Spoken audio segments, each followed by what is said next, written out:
around you better. Do you think he's still able to do that entering year 3? Well, I like his confidence. I think he's got to get past Danny White and Gary Hogaboom.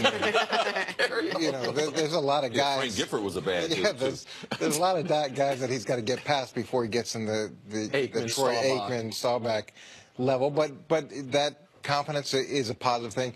Where I think he's a force multiplier is in talking to people who are with him, who have seen him, who have worked with him, the way that he approaches the classroom, the way that he approaches the practice field, his interactions with his players, with the players, the chemistry. To me, those things have the arrow pointing up because he's got a chance to consistently get better. Whether or not his support staff is the best right now, he's got an outstanding offensive line still. He's got, obviously, a very impressive running game. The wide receivers, I think there's a lot of room for improvement there, and losing Witten is going to be an issue too. But what I look for from quarterbacks is their ability to make those guys better, and I'm not sure that he's there yet. I'm not big on the athletes and all the proclamations that they make. I know when you're young, you don't know any better. So you say a lot of dumb things. People are like, well, wow, why is that dumb? You have no clue of what it takes to be the greatest Cowboy ever. And is it a realistic goal? I like to set realistic goals. Now, I like pushing myself. What about being the best quarterback in his division? Is he that right now?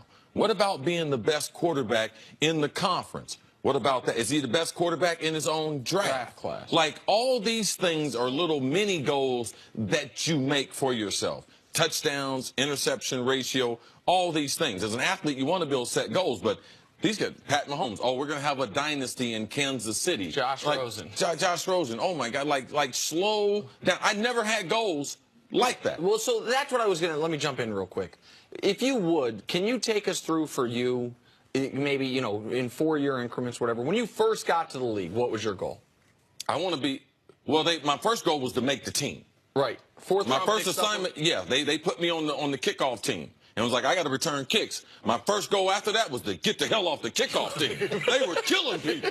I was like, I got to get out of here. There ain't no long life here. And the goal you told me, I just want to be a starter. Right. I want to get out, make sure I never go back to live in my mom's house. I want to make through my 4-year contract. I can't go back to my mom's house. And if I don't make it through this 4-year contract, that's where I could end up. And then after that, then you started, obviously you end up going to I want to be a starter.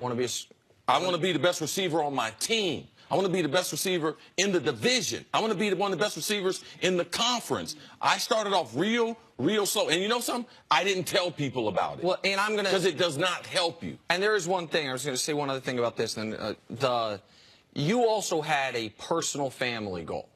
That your brother played how long in the NBA?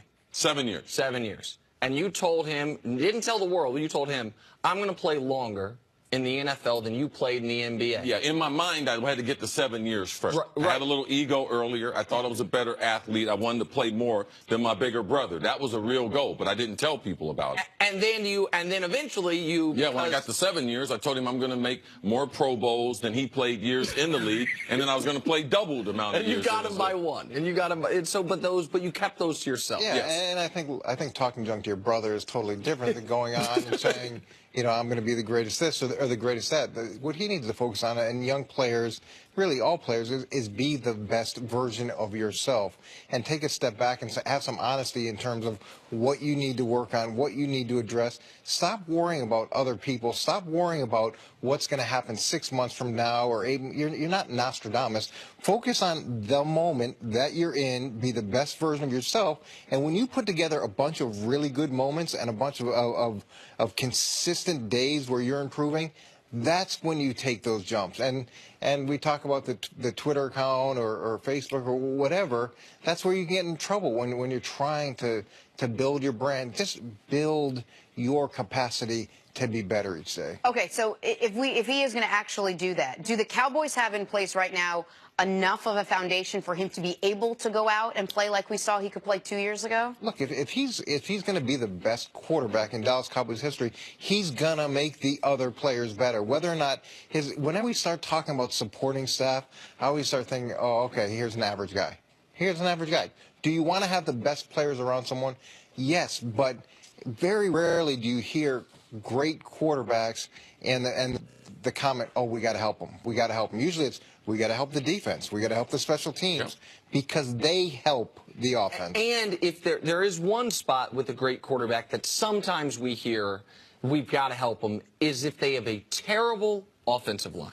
That's the one time where sometimes you remove some of the agency from the quarterback, like, man, he has no time, he's getting killed. I know that some quarterbacks can overcome that, but that's not the situation with Dak. He's got 3 number ones on the offensive line, and he's got Ezekiel Elliott. That's a lot of help. Now he's got to hit the open receiver. He's got to come back and be able to read the coverage consistently. He's got to be able to pull out wins in those big moments, and that's the progress I want to see. All of the top flight quarterbacks in the NFL, in my book, that being 3 of them, Drew Brees, Tom Brady, and Aaron Rodgers, all of them have question marks as far as their wide receiver or things around their offense. Aaron Rodgers, offensive line, lack of running game. Tom Brady, how much talent or lack of talent he has at wide receiver, and some suspect offense lineman, no big-time running back. Drew Brees, Mike Thomas, who else does he have? He's made these guys.